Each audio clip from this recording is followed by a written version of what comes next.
You're listening to Punisher Waterfowls, the Union 0430 podcast. Brought to you by Real Geese Decoys, the most technologically advanced silhouette decoy on the market. First Light, the best hunting gear on the planet. Go farther, stay longer. And Ducklander Calls, tradition, education, and quality. Built to hunt.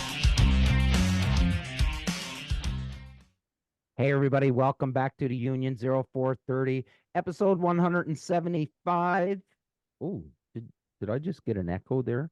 I want to sound cool, but I don't want to sound like a fucking robot. Episode 175, we've got Brian McRae, who get this handle. So, and anybody that's been following this show from the beginning, Brian's been on the show before. But this handle is a beauty. The Director of Government Affairs for Canada with Delta Waterfowl. That's an impressive handle, buddy. I'm not going to lie.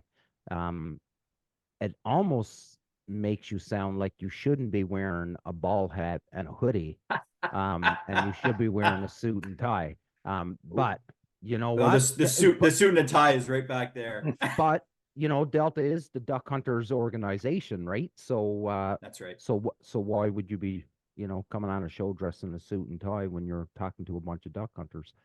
So welcome, Brian McRae, everybody. Philly is on with us, coming to us from Port Perry. Mark had something come up. He said to send his apologies to you. He's celebrating Valentine's Day. Oh, he didn't come right out and say it, but I didn't think about it. That's what he's doing. I'm just chirping. No, actually, I don't think so. I don't think him and Josette.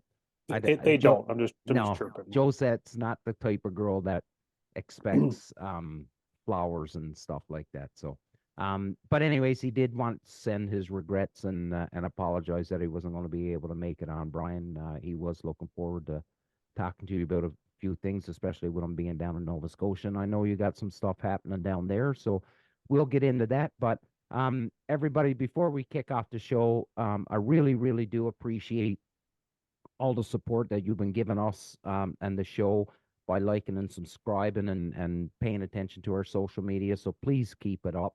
Hey, listen, don't be afraid to give a shout out to Jeff Coates as well, the voice of the Union 0430. 0430. Sorry, my newfie was coming out at me there, right? The Lord Thunder. Lord Thunder and Jesus. So that's that, Brian, buddy. Welcome back.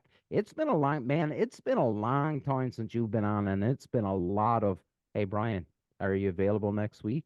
Hey, Brian, can you come on the show? I can't, and I get it, man. You're busy with work and a young family. I totally get it. So I really do appreciate you carving some time out of your schedule and coming on tonight.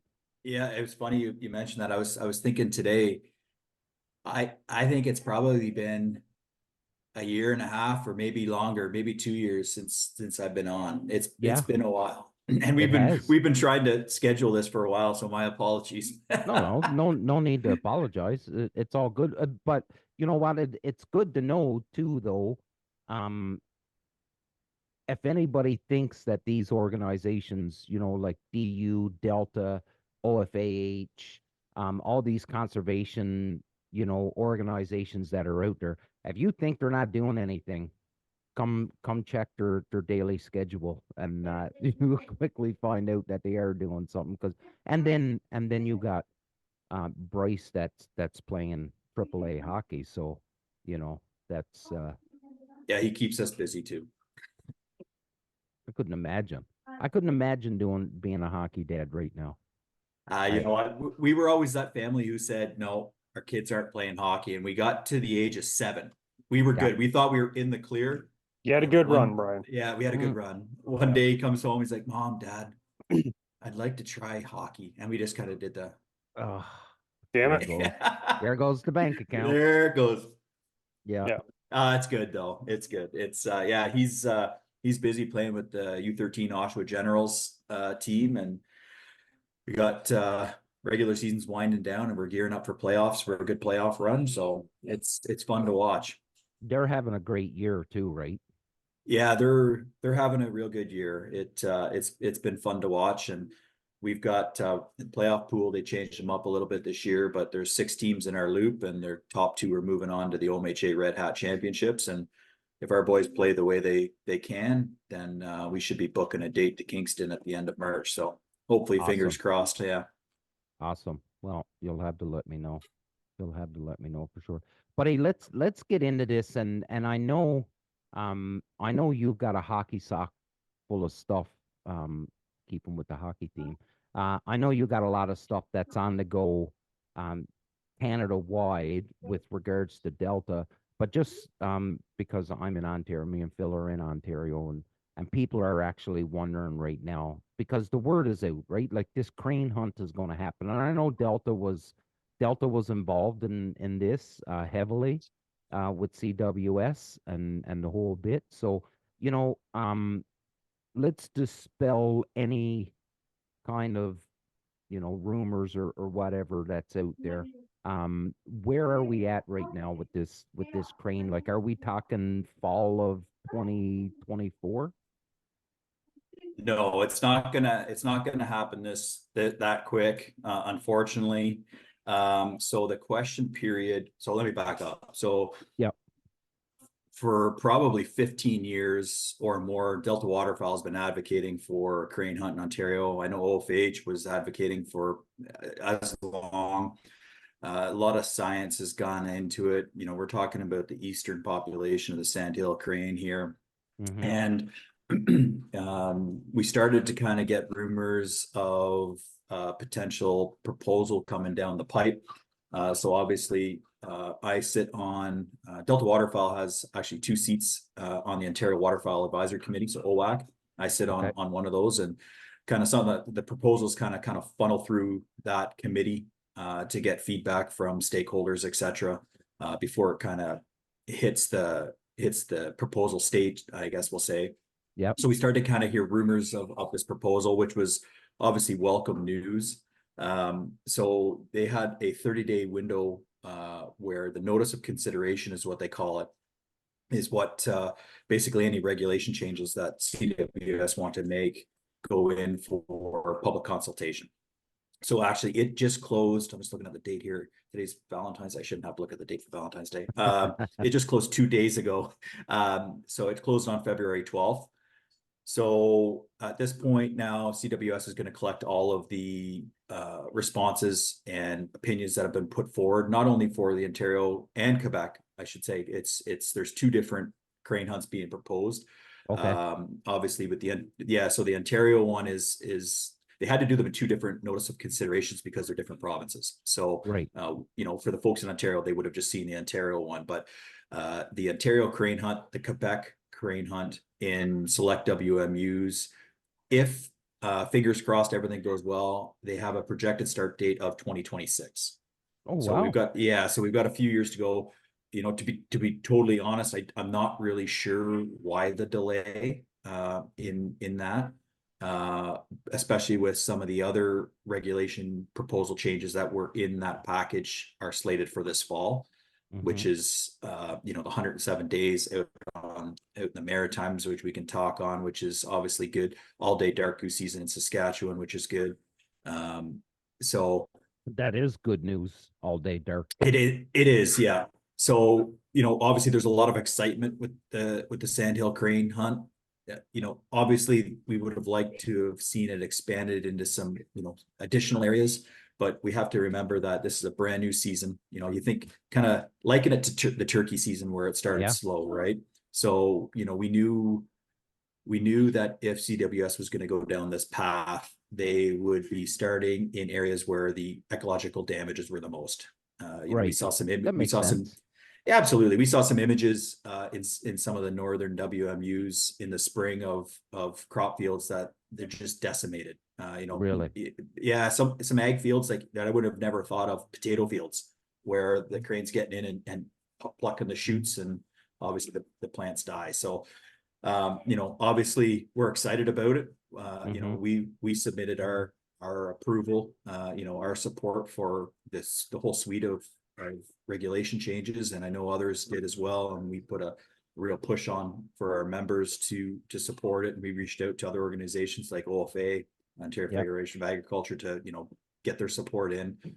And, we're cautiously optimistic, obviously. But we're, it's pretty hard to hide the excitement of a potential crane season in Ontario finally. Yeah. And Well, then, we were talking about it. We were talking about it a couple. It was actually pretty.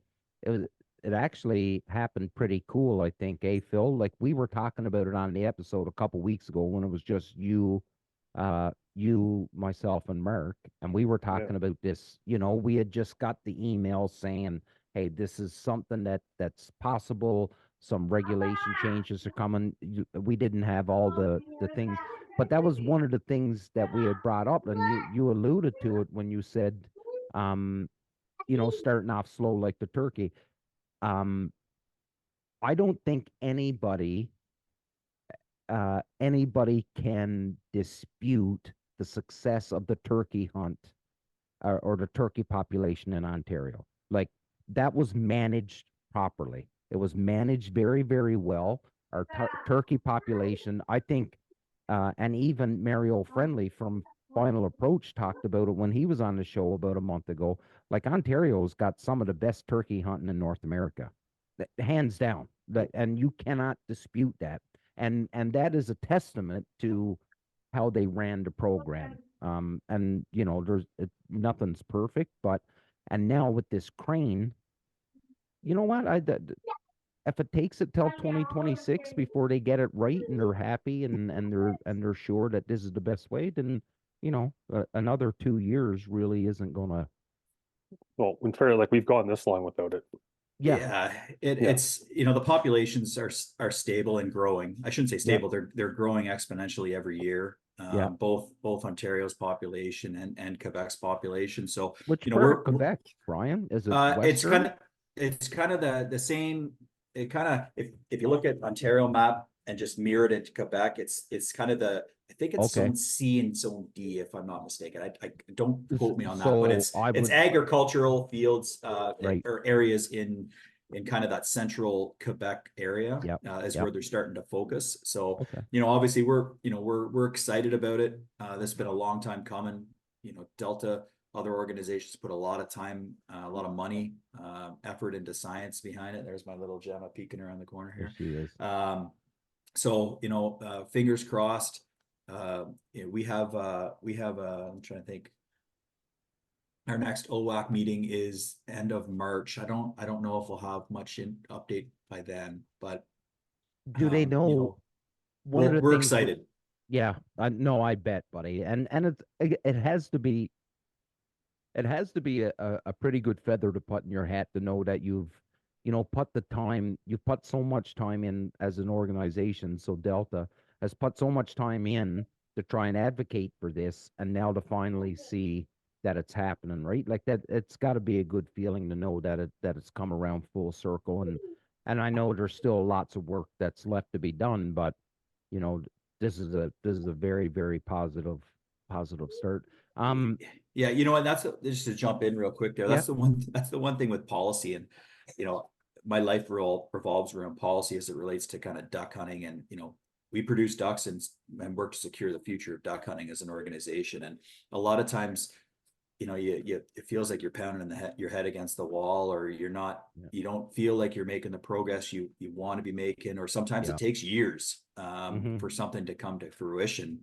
But when you do get those victories, you do feel good. And you know what, for me, I've been in the policy world for hunting for a long time now, and obviously focused on waterfowling. It's a lot of fun for me. It's rewarding, and you start to get talking about opportunities like this, and we'll talk about some of the other ones as the show goes on. It's, for me, that really gets me going, and I get excited about it. And when you get the community behind you, and you get other duck hunters and goose hunters and waterfowlers kind of rowing in the same direction, and you start talking about actual factual information, and you start throwing out science, and there are all the reasons why, that stuff's hard to kind of talk against, right? So it's the policy world, you have a lot of unsuccesses unsuccessful attempts before you get a lot of wins. But when the wins come, they're noticeable. And I think this is a prime example. If I'm going to be optimistic here when we get that Sandhill crane hunt. Oh, buddy, I can't. It's going to be a big one. It's going to be awesome. Well, I'm just thinking, like, so first off, I guess the first question, and maybe you don't even know this yet, but is it going to be like a tag system? So like one bird, or it's going to be, you got your small game, your waterfowl license, you're allowed one every day or whatever. So that was one of the big questions, and all the comments brought out about, well, let's do a tag system. And in theory, when you hear that, yeah, it makes sense. But if you take a step back, at the federal level for migratory birds, there is no online licensing system. There is no tag system like the province has with all of our deer and moose and bear and turkey tags. So they would have to, CWS, the feds would have to pretty much create a program. Yeah. And it's not viably. Fiscally, it's not the right thing to do. It's fiscally responsible. It's not. Yeah. So what the proposal is, it's a daily bag of one with a possession of one. But obviously with the regulation changes in the last round, with regards to birds being processed, the possession of one is the ones they're processed. So it's a means to get the hunt started, and for those that want to be able to chase the sandhill in Ontario with this proposal, that's gonna provide the opportunity. And our hope is that the hunt goes well, and when they do the review of it, then we'll continue to push like we have been, but for expanded areas, because there are other areas in Ontario where we've heard from folks around the province. We know from reports and seeing pictures and images and stuff sent to us. Our goal is to get this hunt and to continue to expand it and make it a viable, sustainable hunt for Ontario. That's, at the end of the day, that's what we as hunters want. We don't want to push for something that's not sustainable. We want the populations to continue to grow. So is this going to be for like select units, or how are they going to lay this out? Yeah, so there's and I don't have the exact numbers. I want to say it's 14 different WMUs that have been selected by CWS, and they are in the kind of that central region of Ontario. Manitoulin Island. Manitoulin Island is one of those areas. Yeah. But also like Iroquois, Kirkland Lake, which kind of funnels over into the Quebec side of the border where their hunt is going to be too. So again, I don't have them. I can get them for you, but I think there's 14, and it's going to be designated to farmland. Obviously, they're really focusing on the ag, where the economic loss is the largest to start. So I've even seen go for it, Phil. Sorry. Like, not to get super off sidetrack, and I think I may have brought this up in a previous episode, but like I was spring turkey hunting with my father like a number of years ago, and we were hunting a freshly planted bean field, and my dad ended up shooting a jake because my dad would take 10 jakes over one tom any day. Yeah. And we cut that neck open, bean seeds, just full to the hilt, bean seeds. Like, and it was a flock of 10, 12 jakes, and they were just cruising the field, cleaning it out. Yeah. So like obviously, you look at, what the goose population will do to like a wheat field in the fall. You'd be surprised, what a couple turkeys will do to a freshly planted field in the springtime. Right. You get a field take a beating. You get a field with a couple hundred sandhill cranes in it. That's what I was getting at. Like you're saying, so the farmers, and let's not forget, just how important a role that the farmers have in all of this.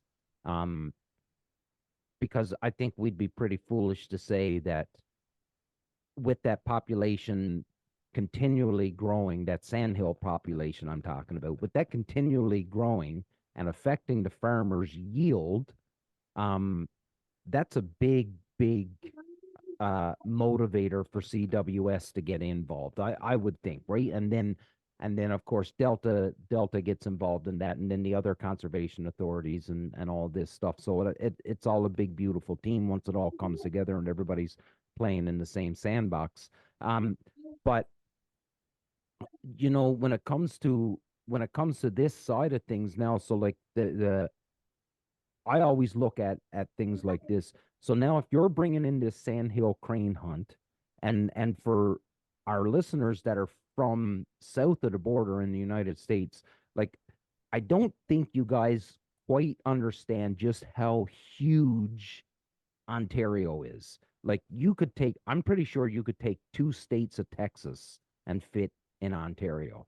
And probably you can even get a third state of Texas in Ontario. I'm So gonna look this up. yeah. So um in that area in central Ontario, like I'm not saying there's nothing up there, but I'm expecting that a huge boost into the tourism, the hotels, the outfitters, like this is going to economically, this should be, I wouldn't say a boom, but there should be an increase in some economics in those areas with hunters possibly traveling up because they'll want to be a part of this sandhill crane hunt, right? Well, you know, it's a desirable game species bird, right? There's a lot of folks that have sandhill crane Yep.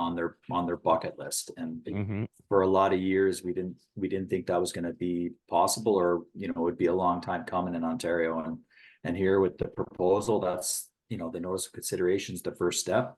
You know, we're hopeful that the hunters of Ontario, you know, voice their support for it, you know, and you know, we'll wait with on pins and needles, so to speak, Yeah.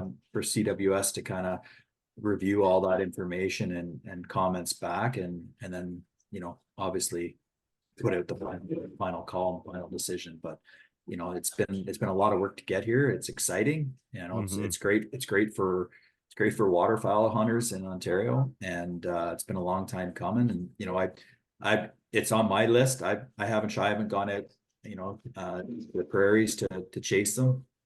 You know, if this if this goes through, I might be putting some calls into some friends up up in that Absolutely. central region to get up there. Absolutely, buddy.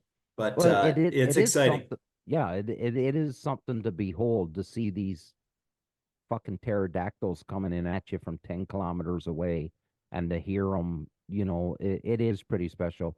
Well, and they're showing up everywhere now, right? Like even Hastings this past fall, we were having flocks fly over Hastings. You know, I'd go up to pick the kids up from school, and there'd be flocks flying over. They were in the Really, egg fields down the road. Yeah, people are just starting to see them more and more, which, you know, is just proof that the population is continuing to grow, right? And that's I've seen them awesome. around my parts here too. For Like sure. I've Well, seen I've a seen. couple flocks in Whitby, and my in-laws live up on like the north shore of Lake Scugog, and my father-in-law's had like, you know, twos and threes out in his field. I've seen. I think last fall when I was one of the places I was scouting. And I think there was four there. I've never noticed a flock around here, but I did see four, which blew my mind. And then when I talked to some local guys, they had said, yeah, they had seen them before in ones and twos, never in big numbers around here. But we're not like we've got some ag, but we're not like this area isn't huge, huge ag, not like what say Central Ontario would be, right? Brian, you know, I don't want to spend the whole show talking about Ontario and the crane hunt. And I know that Delta is doing some amazing things. And before we hit the record button, you had talked about, you know, PEI and Nova Scotia and then the whole way across, you know, Canada. Let's start east and work west. What's on the go? Sure. Well, so do you want me to finish with Ontario and then go, Sure. or do you want me to start Yeah, no, no, kind no. of Stick, go yeah, across? stick with Ontario, and then we'll go across. All right. Well, you know, I'll kind of try to do it as succinctly as possible in a rapid fire. But obviously, you know, I often joke that Ontario is actually the mini California. You know, if something's going to start or something's going to happen, it's in Canada. It's going to start in Ontario. And you know, our biggest threat in Ontario is really at the municipal level, for with regards to hunting access and opportunities. And you know, municipalities have a lot of power through their Mm-hmm. municipal act, and you know, so, you know, discharge of firearm bylaws have been incredibly busy Delta Waterfowl, and you guys know my experience in my days with OFH, where I led this file for 14 years. Delta Waterfowl is kind of a leading organization now in fighting these discharge of firearm bylaws. In the last year alone, I just actually did, I was up to Barrie 2 weekends ago, I guess, and I spoke at the regional directors meeting. Yep. And in the last year alone, we've been involved in 10 different discharge of firearm bylaws across Ontario. And every one of these is seeking to restrict, hunting, shooting at some capacity. 6 of those are still ongoing, and they're not all in kind of heavily urbanized centers either, where people think, right off the bat, like we've got ongoing ones in the municipality of Temagami, and there's discussions going on in Timmins. Now don't get me wrong, we still have a lot going on, in and around Simcoe, town of Innisfil, township of Romera. We got stuff going on, township of Mono, Tiny. But in a lot of these ones that are, well, in all of them that are ongoing, Delta Waterfowl has already kind of made contact. We've offered, our expertise and experience in working on these.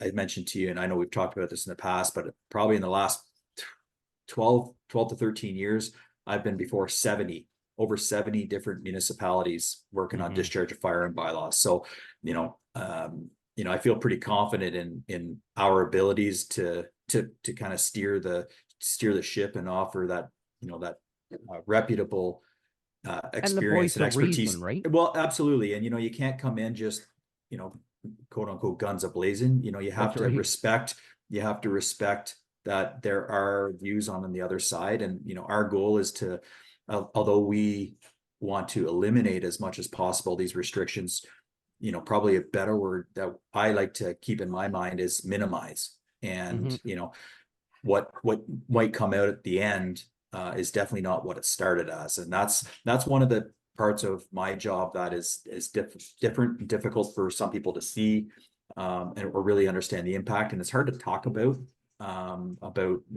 where it was to where it is today. But municipal discharge of firearm bylaws are a hot topic in Ontario, and they're popping up all over the time. And Delta Waterfowl is, we are leading the charge in fighting against those for not only duck hunters and goose hunters, but obviously the greater hunting community. I still have very good relationships with the folks over at OFAH and other organizations at OFMF, etc. And I talk with them on a very regular basis, because at the end of the day, we all are trying to achieve the same things. We have different mandates and we have different visions and goals and all that good stuff. But at the end of the day, we don't want to see loss of opportunity. So, we have good conversations there. And then obviously, access to opportunity in Ontario, probably more so than anywhere in the or in the country, rather, with as much population as we have, especially when you look south of the French River through Sunday gun hunting initiatives, etc. We've been successful at Springwater, Phil's backyard, Scugog. We're at 190. I just seen your post on Scugog. That just happened like last week, right? Just recently. And it's some of these are long kind of drawn out conversations, and sometimes it's year after year. I kind of seem to have these conversations with council until maybe a council changes. And Scugog was totally different. They actually, a lot of them thought that they already had it. Their discharge firearm bylaw, a lot of these cases, people can go out and shoot on a Sunday, but they can't go hunt. So it's more of a less, it's just never been brought up as a topic of conversation. But Sunday gun hunting in Ontario, we're at 191 municipalities across Southern Ontario now. The vast majority of Southern Ontario, especially if you take out that GTA core where there really isn't any hunting. So we still, we work on a one-off basis on Sunday gun hunting and discharge of firearm bylaws, but we've taken our advocacy to the municipal level as well. And we're really starting to push those conversations with the province. I made a presentation to the Fish and Wildlife Heritage Commission on kind of the same stuff about, asking the MNRF to get involved in these discussions, especially with discharge of firearm bylaws when, municipalities try to restrict access to hunting, as an example. MNR need to kind of step in as a voice and reason. I can get up there and preach to the choir and talk about all the rules and regulations and, what the norms are, but there are times, we're successful a lot, but there are times where, they'll look at you and say, Damien, you just work for a hunting organization. You're just trying to get more hunting opportunities.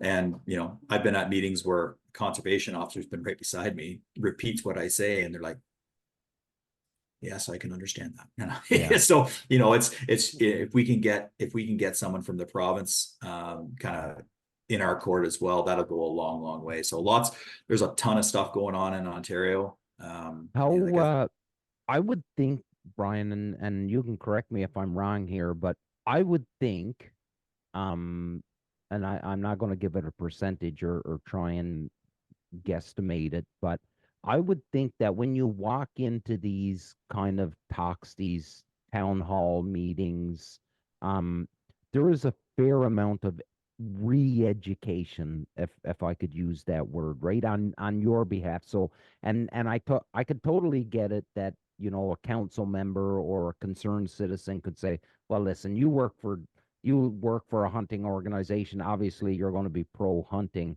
But when you use, and I know Delta is a science-backed organization, but when you use science and statistics and all those numbers, you really can't argue it, right? Like, if you're going to play a devil's advocate and have an open mind, you can't argue the numbers, you can't argue the stats and stuff like that. But, do you get those, aha moments where the switch just flicks and someone goes, oh, really? Absolutely. And, I learned really early on, and it's something I try to express to folks when I'm talking to them on the phone or through email or at meetings. When you go into a council meeting, you're having discussions with a mayor or a councillor or a reeve or whatever the situation, any politician about a topic. Yep. Generally speaking, it's because, they're trying to take something away from us. And, we are passionate folks. We understand it. We're true conservationists. Hunters are true conservationists. Yep. And that's a challenging topic to have, a topic of conversation to have with folks who aren't immersed in it. Yeah. And I learned really early on that you have to really be mindful of that. And, my approach for a long time, and our approach is, we want to be that valuable resource. We want to be the respected voice at the table. And that's been proven for us. And, because of that, we continue to get asked to, the table to have conversations at all levels of the government, right from municipal right up to the federal government. And, there's a lot, when we're talking about hunting in particular, the vast majority of times, a councillor or a staff member at the council or at the township or municipality, or, maybe your MPP or your MP, the chances are they're probably not a hunter. And, it's really making sure that you present the information in a respectful way. You talk to them, you don't talk down to them, right? That's right. You want to provide that information and back everything with statistics and say, well, we've got, like, we know an example, and I'm not going to try and put you on the spot here, Brian, but I know for Phil and I, we can talk about it, but like we know of an organization that would walk into these meetings, no pun intended, but guns a-blazing and very aggressive, and like the old saying goes, you will get more bees with honey than you will vinegar, right?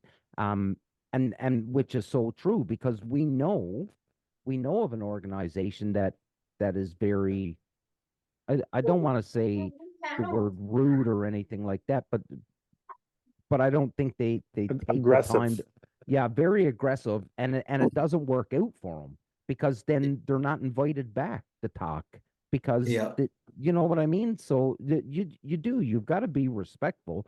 And we've talked about it on this show a bunch of times. Like, the majority of people view hunters as a bunch of knuckle dragging barbarians, right? And there is a population of people out there that honestly think that. So when they also think the world's flat too, by the way. Well, this is true. But but Brian, when you and people like you that do the job that you do, when you walk in and you're prepared, science-based, and you could be respectful and get up and talk facts and not just pulling shit out of your ass. Again, no pun intended. Then I would think people are going to be much more receptive of the message that you're saying.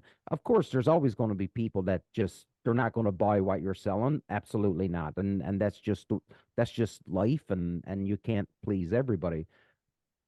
But for you to say, Delta Waterfowl has two chairs on the Ontario hunting world, right? Like 2 chairs for Delta there. I know that you get involved with the Canadian, like federal government. To be invited to sit in on those discussions says a lot about your organization, right? Because not everybody gets invited to come in and sit in on these discussions and these planning processes. So I agree. You've got to treat it with kid gloves, right? Like you can't walk in there kicking in a door saying we're going to change this and. Well, that's it. Like I tell people, you got to harness your passion. It's great. It's great to have passion, but you can't let the passion boil over, which can happen. Hey, I've been in meetings where, like, on the inside, I am pulling my hair out. But you've got to harness it. And, I'm always especially in situations, you kill them with kindness, and you keep saying, well, you know what? Here are actually the facts with regards to topic X. And you give, I always talk about public safety and how hunting is one of the safest recreational activities a person can participate in. The Ministry of Natural Resources and Forestry tracks hunting accidents over the course of every year, and they have since before 1967 when the hunter education program came in. The accident rate is about, I think it's 6.6 accidents a year. Well, if you do the math, there's approximately 450 to 470,000 licensed hunters in Ontario. If those hunters just hunted one time, the accident rate is 0.000014. That's pretty damn small. And we know that there are millions of hunter days invested over the course of a year, right? So, you keep presenting stuff like that, and the ministry, their provincial organization, you can get those statistics. They'll provide them to you. I'm just relaying them to you, right? So it's to your point, you got to harness them. You got to harness that passion. That's challenging for some, but that's going to get you a lot further when you're having these discussions. I would love to know what would be in like comparison of like hunting related accidents to like fishing related accidents. Like how many guys go through the ice every winter? No, it would be a hell of a lot more. So I haven't researched it in a while. The difference in numbers would be freaking astronomical, but hunters are like the Antichrist and the devil. Well, it's so like years ago I had the statistics, and I'd have to double check them. They might have changed a little bit since I researched it last, but you had a better chance of getting struck by lightning than injured by a hunter. Yeah. That's a powerful statement. People look at you. Here's my philosophy on that. They say like the chances of getting struck by lightning is like what, 1 in 3 million? No, it's 50-50. It'll happen or it won't. So funny story on this. I actually I don't remember it might have been actually in Whitby when we were dealing with the Whitby discharge of firearms bylaw. You'd remember I was 10 years ago. Buddy, I was at every meeting. Man, I made so many presentations there when I was with my days with OFH. But I remember I made a comment, I think it was there, and it was about, hunting is a safe activity. You got a better chance being struck by lightning. And there was a couple of them started smirking, and I didn't kind of know what to expect. Well, sure as shit, one of the counselors had been struck by lightning. I was like, touche. And so I turned it on him, and I was like, have you ever been injured by a hunter? He said, no. I said, there you go. You proved my point, right? But yeah, I was actually all over. Yeah. I was all over those meetings, like when that went down with Whippy, and like we completely lost hunting for a whole season. Yeah, it was 2 years. 2 years. 2 years. Yeah. Yeah, I was at the town council. I was at all the meetings. Yeah. So, but to your point, like, hunting is an extremely safe activity, and it's for a variety of reasons. Your provincial hunter safety courses, your federal firearms, your Canadian firearms safety course you have to do. all of the provincial rules and regulations and game seasons that are in place, there's a number of factors that go into it, right? So Well, it's just and explaining, to let your point, you got to explain that to people who don't know it, right? well, and then add, you've got all these regulations and all this stuff, and then let's not forget the Facebook police that are out there too, because dare fucking make a Oh, mistake they're on the fucking best. Facebook. Dare make a mistake on Facebook. And I I seen sh- I gotta tell this story because it's awesome. And this just goes to show how much people pay attention, right? So it would have been at the beginning of the season or so, like our season hadn't started yet. And the guy is obviously indigenous. Obviously, you can see, like, soon as he put the post on, his name, his picture, like, you don't need to be a rocket scientist to figure out that this guy was indigenous, and he's up in, say, on James James Bay. up in James Bay, and he puts up a picture, and it's a beautiful picture, like a beautiful scenery, the whole bit, and he's got a bunch of geese, right? And and the guy was like what Facebook is meant for. Hey, listen, look at me. Look what I did today. This is awesome. I had a great day out. I shot some geese. I'm going to feed my family, whatever. You know what I mean? And then all these people starts jumping in and parachuting in. Season's not open yet. And I'm like, are you guys like, you guys are really that fucked? Like, you're just looking for a fight. That's all you're doing. You didn't pay attention to his name. You didn't pay attention to the picture. You didn't click on his profile to see where he's actually living. Nothing. So, anyways, long-winded. Regulations, all that stuff is good, but let's not forget the Facebook police that police all the regulations and dare not ask anybody, hey, can anybody identify this bird for me? Hey, So, I've and that's the long, problem. That's the problem with Facebook nowadays is zero accountability. Because back in the day, people were getting punched in the teeth, and it Punch in the solved lips. everything. Mm-hmm. well, and I've long said that, hunters, shooters, were our own worst enemy. Oh, 100%, We buddy. have enough folks out there who are trying to shut down seasons, who are trying to shut down areas, who are just against hunting in general, even though it's a nationally and provincially recognized heritage activity. We don't need to be fighting amongst each other. We're not always going to agree on everything, That's right. but man, we gotta show some love. Like, we're all in this together, Yeah, right? And we're all I don't want to say fighting, but we're all advocating for the same result, right? that's right. Um, And ultimately. that's and a lot of the work I do, right? Even at the municipal level and with discharge fire and bylaws and Sunday gun hunting. Yeah, we're a duck hunters organization. Our focus is ducks and geese. And I But appreciate that. the benefits are for the hunting community as a whole. Yeah. And the trapping community as a whole, right? Absolutely. Well, and we support hunting. We're a duck that's a hunters good organization, point. but we support hunting. That's a good point, Brian. And I don't think anybody, I shouldn't say I don't think anybody because I don't want to insult anybody's intelligence, but the trapping side of things, how important that is with regards to Delta's mission, especially the prairie pothole region. And now you're seeing it's migrating into Ontario now because, you're starting to see all those predators. There's a little bit more attention, I would say, in Ontario right now to predator management when it comes to those eggs. But for Delta, it I don't want to say that it's not just the duck. It obviously overarching, it is just the ducks, but you guys are everything involved in protecting that duck population because you have a fabulous program for the trapping and predator management, right? Yeah, so you go back to it, our focus is to produce more ducks and to secure the future of waterfowling. And through our intensive predator management programs in the PPR and the prairie pothole region, and our hen house program, Mm-hmm. duck populations are driven by the breeding grounds. Yep. Period. Yep. It's not hunting pressure, it's not regular mortality.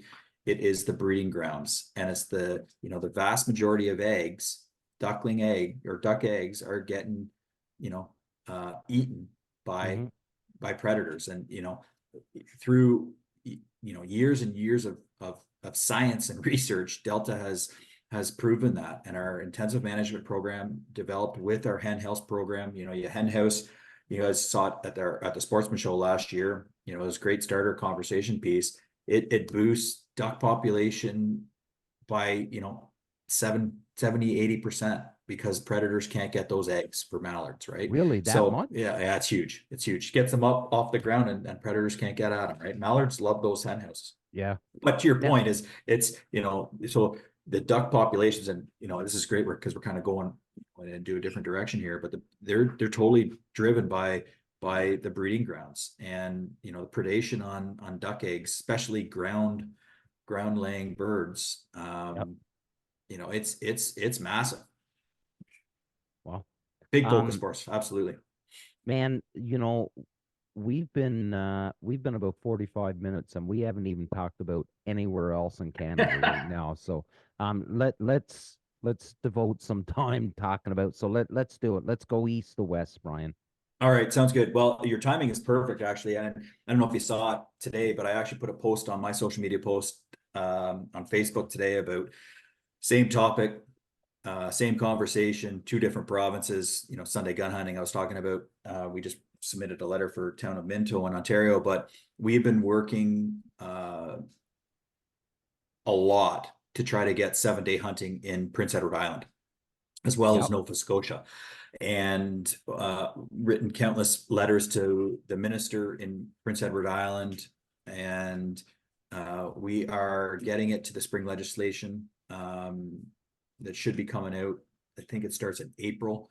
We're trying to get 7-day hunting in PEI, which would be absolutely huge. Yeah, Yep. PEI right now is they are ranked last in Canada for providing access to opportunity with regards to 7-day hunting. They don't permit anything at this moment. Really? So yeah, so we've had a full court press out there.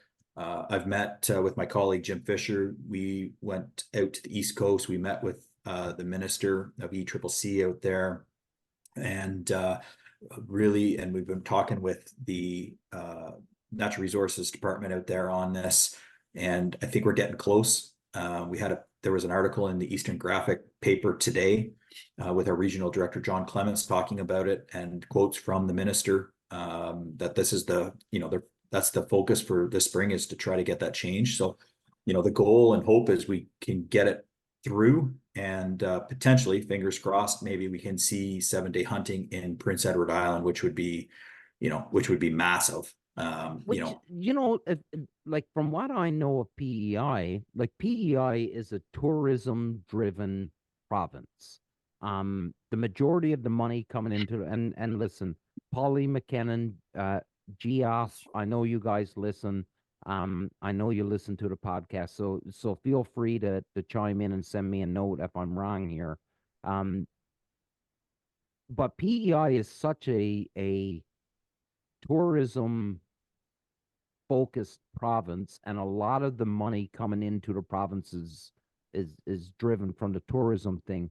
And you cannot deny there is a healthy flyway population of Canada's and ducks that come through PEI. And the fact that I'll go to the economic side of things. If you had another day of hunting, it's just going to boost.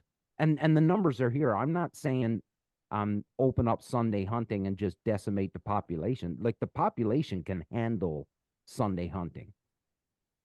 Yeah, so your point is bang on. And actually, a couple of those guys chimed in on social media today on some of the stuff that I was talking about. Okay. Out there with the paper.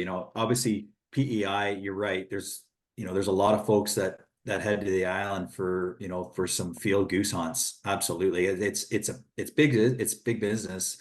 But yeah. the economic piece is just one small component of it, as you know, right? Of course. The world has changed. We are not the same world we were 20, 25, 30 years ago, when the days when stores weren't even open. Mm-hmm. We're a 24/7 world now. And this is one of those pieces that just has not evolved with everything else. And for the average working family, or students. You know, we're always talking about R3 and recruitment, reactivation, retention. We want to get new people into duck hunting and goose hunting. You know, I use myself as an example, right? I'm mid-40s. I got a family. I got a kid in hockey that takes up a ton of time. Often Sunday mornings are really the only time we could probably squeeze out. Now, luckily, we're fortunate our area has it, but you know, a lot of times that's the only day that people can actually get out. And you know, so lifestyles are busier. There's no public safety concern because there's no public safety concern from Monday to Saturday. So Sunday's not another day. There's no science to back the arguments that critters need a day of rest. Critters don't know what day it is to begin with. That's For ducks, you know, they're the prey since the time they're but when they're an egg, they're the prey. So there's no science that backs that. Populations are healthy. So it's, you know, we're excited. Again, I'll use cautiously optimistic. This is one we've been pushing hard for a while, and you know, big love to John Clements, our regional director out there. He's been really working hard on this one too, and we're hopeful that hopeful that we jump on a plane here early on in the year and head out and show our love. We showed our love with a press release in full support of it. So we're trying hard for 7-day hunting in Prince Edward Island. You know, similarly, we're pushing hard for Sunday hunting. So it's for the average person, it's confusing because we're using different terminology in different provinces. But you know, PEI, we use 7-day hunting. Sunday, in Nova Scotia, we're using Sunday hunting. Here we use Sunday gun hunting. It's because all the different rules are different everywhere. But you know, we've been equally pushing hard in Nova Scotia. Again, conversations with senior staff at the Department of Natural Resources, written letters to the minister, met with the Nova Scotia Federation of Anglers Hunters. I flew out there to meet with their board of directors to try to get their support. Kind of getting kibosh there, but obviously an announcement about 3 weeks ago made the image very clear for me. Nova Scotia has just proposed a spring bear hunt, which would totally explain why we've been getting nowhere with Sunday hunting. They're not going to tackle two big topics at the same time. But you know, our hope is we can get PEI. If we can get PEI on board, then it just loads our arsenal up when we go back to have conversations with Nova Scotia, because then Nova Scotia will be the last in Canada. You know, Nova Scotia allows 2 Sundays right now. Everywhere else, especially if we get PEI, has substantial. You know, Nova Scotia, PEI, and Ontario are the only ones that don't have pretty much full-time Sunday hunting now. So, you know, really pushing hard out there on those files. You know, Newfoundland, we've been working with our folks in chapters in Newfoundland with some concerns with wind energy that's proposed out there. So we've got some stuff happening in Newfoundland. You know, coming across, we've already kind of talked about Ontario and Quebec. My boss and my colleague Jim Fisher, he's our VP of policy. He's really taken the lead on what we have a program called the Shallow Wetlands Incentive Program, and it was first started in Manitoba. And basically what it is there was a commitment from the provincial government to put money into an endowment fund. And what the endowment fund is incentivizing farmers not to drain their shallow wetlands in their ags. Obviously, I remember hearing about that. Yeah, so you know, wetland loss is habitat loss is the biggest. We're losing them like nonstop. It's scary, and obviously you want ducks. You need those shallow wetlands. So what the SWIP program is, what the acronym is basically provides incentives to the farmers not to drain them, to plant around them in the years where there's water. If it's a year where they can plant, have at her, go plant it. You know, do what you need to do. But it provides some dollars to them, you know, for lost opportunities, right? So, you know, we're trying to take that model. Jim has been doing incredible work in Alberta. We're really pushing hard to get that program expanded into Alberta. We're really, like, a lot of effort's been put into place. We're trying to secure some funding even in this upcoming budget to at least start the program. But our hope is we can get Manitoba, Saskatchewan, in Alberta, perfect world, we can get these endowment funds set up where, the set investment will help to fund those payments to farmers to not drain those critically important shallow wetlands in the farm fields. We need those to maintain duck populations. Absolutely. And I think if you're a duck hunter, you know the prairie pothole region. You know the all-encompassing aura that is the prairie pothole region. But I'll give you this as an example. So Bobby Hayes from Ducklander Calls went up to Saskatchewan this fall to hunt. And he called me on his way. He was leaving and making his way back to the States. And this man has shot a lot of fucking birds over his life. And he has never seen, he said, I have never seen anything like what I seen out in Saskatchewan. So that's a roundabout way of me saying, listen, I know you could live in different parts of the continent, North America, Canada, the United States, but if that prairie pothole region fails, well, then we're failing as duck hunters, right?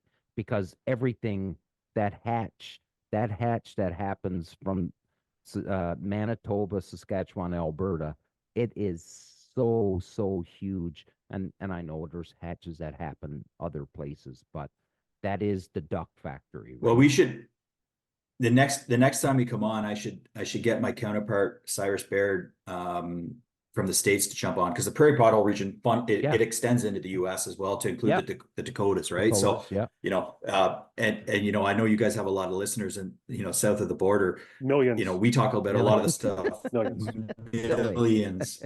We talk, we got a ton of stuff going on up here, but man, we've got 5 policy folks on our team. Obviously there's Jim Fisher and myself in Canada. We've got 3 in the States. We just actually hired our 3rd one last summer, right before Duck Expo for California. We got someone kind of on the Pacific Flyway now, which is great. But the stuff that's going on, if you look at North America as a whole, about the advocacy and the work and the science and the research and everything that goes into what Delta Waterfowl is doing, kind of at the North American scale, it'll make your head spin. It's crazy. I believe so one of these times we'll try to get my buddy Cyrus to come on with us, and absolutely. he can talk to some about a lot of the stuff going on down in the States. Even today, our president and chief scientist was testifying at Congress today in DC. Like it's just, there's so much stuff going on. But you're absolutely right. You're talking no, that's Dr. Frank Rohrer. So Dr. Scott Petrie's our CEO. Right. Okay. Yeah. But you're bang on with the PPR. It's these are areas where the vast majority of birds are produced. Yes, you're right. There's great breeding grounds all across Canada, but that's the money hole. Yeah. Yeah. Well, it's the duck factory, right? Yeah. Yes, it is. Yes, it is. Well, we've all seen the pictures, we've all seen the videos, and I guess I wanted you to come on, Brian, for a number of reasons, right? So I wanted you to be able to come on, give an update on some of the things that are coming up, give an update to the people that are watching from afar on certain things. So let's talk PEI, Nova Scotia, and then out west, right? But I also wanted you to come on because this is the time of year where, and listen, I'm not taking anything away from the hard work that you do, Brian, but you got guys like Blake Schmerlers, John Clements, those guys that this time Billy of Duggan, year, Billy Dugan, who's a fucking beauty, I gotta tell you. I fucking love Billy. Because we worked together when we were That's at right. Ducks. That's right. Billy's a fucking beaut, I gotta tell you. But this is the time of year where those guys are they're beating the pavement, right? Like they're on the road, they're traveling, they're doing humping all miles, these doing all these fundraisers and stuff. And I know I know everybody out there that's listening, you know, you all work hard for your money, and Phil and I have talked about this a bunch of times. You work hard for your money and you try to stretch your dollars as much as you can, especially in today's world where everything just is increasingly more expensive. But if you're wondering where your money goes when it comes to these fundraising events. So let's use Delta just as this example. You know, for you to be able to hop on a plane in Ontario, fly to to PEI to be able to talk to the government agency, that's money. It takes money to be able to do that. And to get the farmers that have an incentive to, hey, listen, I appreciate you not filling in this hole. Here's some dollars to compensate you for the loss of yield.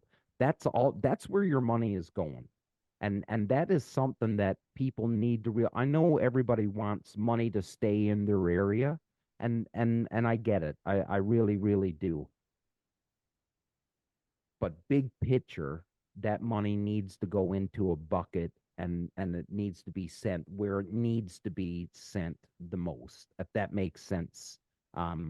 So Yeah. I guess my biggest thing is listen, if you have a chance to get out and support one of these fundraising dinners, please do it. Because and you've heard me say this on this show a million times, that as a duck hunter, as a hunter, it is my responsibility to give back into the hunting community. So it is my responsibility to have a membership to DU, to OFAH, to Delta, to whoever. My responsibility is to give back because I'm taking something from, I've got to give something back.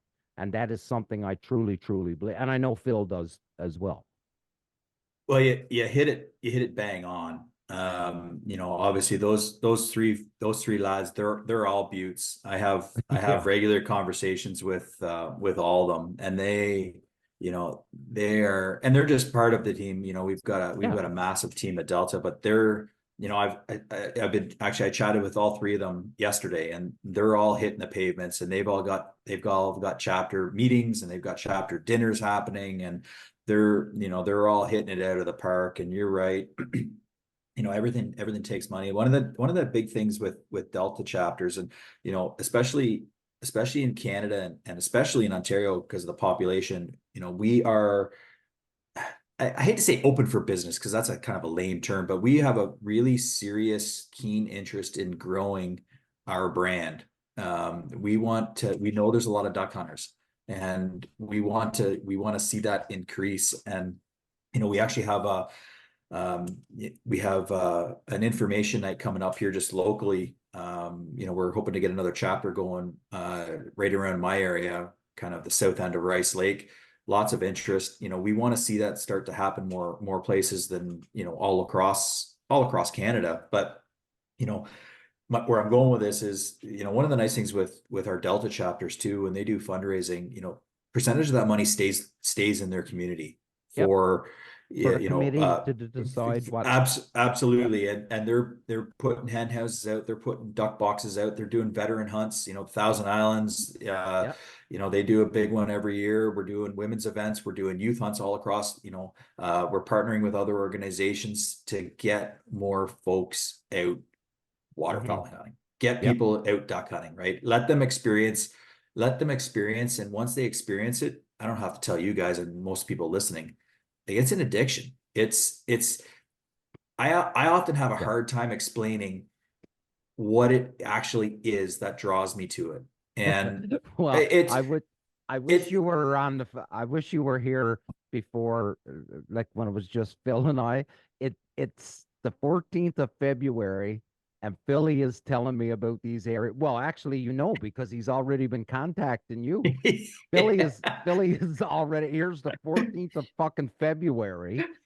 And Billy is, he's out scouting right now. He's like, I'm trying to find some little watering holes and shit like this. I was duck like, hunting is a 365-day affair. I'm like, Jesus Christ, Billy.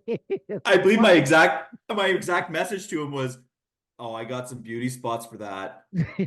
You should probably stop in for a drink. Because and Phil, you just said it when you said, duck hunting is a 365-day. You spend all year planning for it, and then it comes, you're And then chasing it's fucking birds, gone. and then it's gone. Yeah. And as soon as it's over, you begin to start planning for Like when I'm it's- already thinking, what's the next gun I'm gonna buy this coming fall?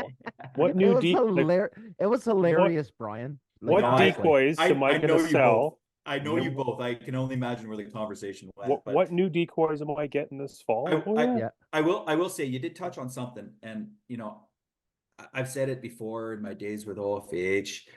Obviously I'm a duck hunter. Yeah. I'm very fortunate to work with Delta Waterfowl. All Mhm. organizations are great. Yeah. All organizations have their focus and their Absolutely. mandates, and they're going to focus in on what they do. And I'm a member of many organizations, and I encourage people to do that. And I know you guys are the same way. But I'm not just saying this because I work for, I've got the hat on, but when it comes Yeah. to duck hunters, there's Delta, no one works harder for duck hunters, because that's our focus. Yeah. Other organizations have different focus, but they're all great organizations. And, I've said this before and I'll say it again. I will not put down organizations because they all have a focus and they all have a role to play. Absolutely. Are we always gonna agree on things? Absolutely not, but that's okay. We can tackle topics at different angles, and we can come at it from different ways. And sometimes we're not going to agree, but to your point about, in this day and age, we're trying to stretch our dollars. We have to remember that, organizations, I do a lot of work. Our team does a lot of work. I said to you, a lot of the work I do, you can't really articulate it.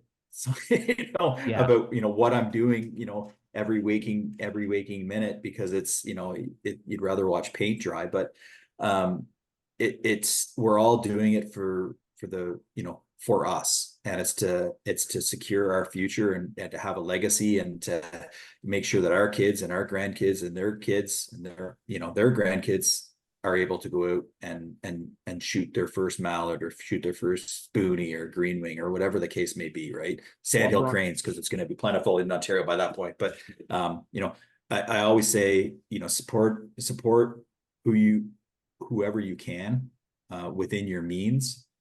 Don't extend your means, Of course. because you can show your support in lots of different ways. But I'll say that if there's ever any interest in what Delta's doing, or if there's interest in, hey man, I'd love to learn more about maybe getting a chapter going, please, pass my information on, or just flip me a message, because we're very interested in bringing the community together, and building it and getting stronger. And that's when we can make more change too. We can affect more change when our numbers are larger. Absolutely. And for anybody that is interested in starting a Delta chapter, volunteering, doing whatever, reach out to us through our social media. If you're listening to this, I will put you in contact with Brian or Blake in Ontario. If you're Quebec and East, I can get you in touch with John Clements. If you're Manitoba West, I'll put you in contact with Billy Dugan, and listen, we'll get you hooked up and stuff. We are over our hour mark right now, which is a good thing, because there was lots to talk about, Brian. But I will end the show on this, because you talked about it just then when you were saying you're a duck hunter. I've known you for a number of years, and I've known you long before you started working at Delta. And I can honestly say that you are a hunter. You're a hunter, you're a trapper, you're a dad.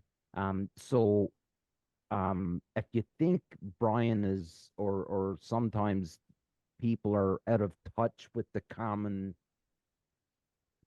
folk, I guess. I don't really know how else to say it, but Brian, you are the right person for the job, because you are one of us. You're a hunter. You're a dad. You're a family man. You've got all the regular things that everybody else that we have. You're trying to stretch your dollars just like the rest of us. So you are the right person for the job, and I'm glad that you're doing it because I love seeing your posts and hearing. We don't chat all the time, but I love catching up and seeing what you're at because good for you because I wouldn't be able to do it. But you know, Well, it's I'm de- busy. It's busy, but you know what? I know you're going to your final cue, but I'm going to follow up with two oh, last here we things. go. Yeah, I'm looking forward. I'm looking forward to seeing you boys. Hopefully at the Sportsman Show. We'll Oh obviously yeah, be at the Philly's Sportsman coming down. Show. Philly's You're actually coming, Phil? Philly's coming. So Well, at first he was only coming for a day. At first he was like, "Well, I think I can come down minimum a for day. minimum a day." He said, "At first, I'll come down. I'll leave because obviously we got to get a hotel room and the whole bit." And I'm like, "Philly, are you coming down? Do you need a hotel room? All this stuff." He's like, "No, no, I'll just drive. I'm just coming down for the day." Then the other day he messages me and he was like, um are you getting a suite? And I'm like, yeah, I'm getting so my son's coming down. My son's coming down with me, right? And I was like, yeah, yeah. I said, Cade's coming down. We got a suite. Well, maybe I can crash. I was like 100. Cade will sleep in the bed with me and you get the Well, couch, buddy. Well, I'll come down and probably do Thursday, Yeah, and then drive down, Saturday.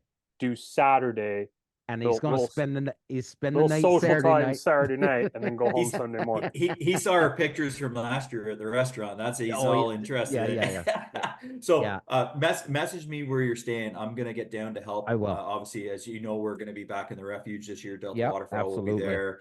I've told Blake that I'm gonna get down to help as much as I can. I can't get there for the full time, but No, I definitely know. looking forward to seeing you guys there. But I can't do the show without raving about our Dock Expo also. And this year going to Buddy, be I wanna Baton Rouge, man. It last year please, in Little Rock, Arkansas was Billy, you wanna go? it is, we're heading to Baton Rouge this year. Where You the know, That's what we, it It's it's Louisiana, it's buddy. it's gonna You should be totally do it. buddy. it's I did 2 duck hunting trips to the No, no, States last no, no. year. This isn't a duck hunt. This is to go down and fucking hang out with our friends. Do you know that Brian went there last year and was sending me pictures of all of our friends? Oh, I know. He was like Yeah, hanging out with Brad Sanders, president of Dixie yeah. Brad Sanders, Decoys. Logan Williamson, all just Oh the yeah. boys, yeah, all the all the boys. boys. Dude, we gotta go. It We it get was, I gotta tell you, man, from a little town boy like myself, going down to that show last year at Little Rock was it was insane. oh, Um, I couldn't even imagine. but Like they need to this do year it in going like New to York. they're focusing on New York, areas. yeah, yeah. Big waterfowl, Yeah, fucking yeah. yeah, big But flyway in upstate New York. it's Let's gonna have be it in bigger and better. Ogdensburg. Yeah, it's gonna be bigger and better this year. Super Oh, I bet. excited. The information for any of the listeners there, especially with the tens of millions of listeners Ooh, down in the tens of States millions. going up, right?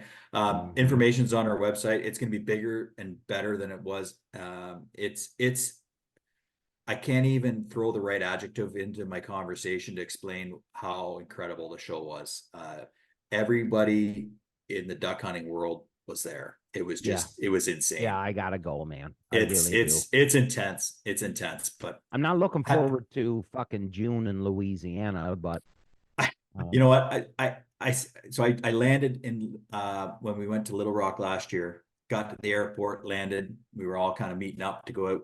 We had a shuttle come over, pick us up. I have never felt heat like we did when I walked out of that airport. It just like it hit you like a ton of bricks. And I was like, a baseball man, bat to the it face. was intense. And I heard the only thing that's gonna, top that is Baton Rouge in July this year. So Yeah. Okay, fellas. Um, let's do it around the table. So, Philly, to you, my man. Always a pleasure, Brian. Looking forward to seeing you in what, Mer 5-6 weeks time, 4 weeks, yeah. man. 4, whatever it is. Yeah, Yeah, just at the 4 show weeks. again. It's awesome. Delta's really pushing for the hunter and definitely is making a lot of headway with getting through to a lot of these municipalities and definitely providing the scientific facts that a lot of these people need to hear and see about. So good work and keep it going, buddy. Thanks, pal. Yeah, to you, Brian, my man. No, I just, you know what? I always look forward to coming on. I've been on I don't know if this is my second or third time now, but Third. always This is your third. appreciate, is it? I like Yeah. it. Always appreciate coming on, and, you know, obviously when talking about duck and goose hunting, I could talk all day. So, you know, and we only really scratch the surface about stuff that we're doing, but, you know, I really appreciate the support from you guys, and you know, appreciate, you know, the platform to talk about all the good work that we're trying to do. And, you know, I guess just leave it with, if there's ever any questions, and, you know, I'm on social media. You just have to look my name up. I'm there. It'd probably be a picture of my boy in a Oshawa Generals uniform. It won't be hard Yeah. to find me. But, you know, always feel free to reach out to me, and, you know, I'm happy to chat with anybody. And if there's something going on, or if there's something you want to see changed, you know, again, we're the Duck Hunters organization. So you know, we are here. I'm the lucky guy that gets to work on this side. I work for all of our members, volunteers, and supporters. And, you know, we want to, you know, our goal is to, again, secure the future of waterfowl hunting in North America. So just really appreciate the opportunity to come on. Always enjoy it. No, buddy, thank you so much. And I know how busy you are, and I really appreciate it. I'd love to have you come back on, and you know you got an open invite anytime. You just, all you got to do is shoot me a message. I would be very remiss to do an hour and 15-minute show and not talk about Wild for Hope. And I'm just, if you manage to stay on this show and keep listening, and I'm ashamed that it's taken me this long to bring it up, but Brian, do hold, and I can confidently say this because I've done enough of these fundraising dinners around Ontario, that I will say the best fundraising dinner in Ontario happens at Wild for Hope, where Brian raises money for his son Jace, and gives money back to the county that helps people with children with disabilities and stuff. So please, the Delta thing is great, the ducks thing is great, and obviously I'm a duck hunter, and I'm a big fan of all the things that they do. But I am going to tell you, if you're going to put some money somewhere, you need to look at Wild for Hope, because when you see the smile on Jace's face, I'm guaranteeing fucking to you, it is, it's addictive to see that kid smile. And I love it. So, Brian, thanks so much for coming on, buddy. I really do appreciate it. And I know Philly does as well. We need to get you back on the show. Your buddy down in the States would love to have you on. We've had Jim Fisher on in the past, and would love to have Jim back on again, because that fucking dude is so smart. I'd love to be able I to love pick his Jim. He's awesome. He's so smart. Love to pick his brain. But everybody, this is the Union 0430. We're not experts. We'll never pretend to be experts. We're just a bunch of dudes that love hanging out and talking bird hunting. Brian, thanks again. This was episode 175. Be good to one another. Big love. Surround yourself with good people.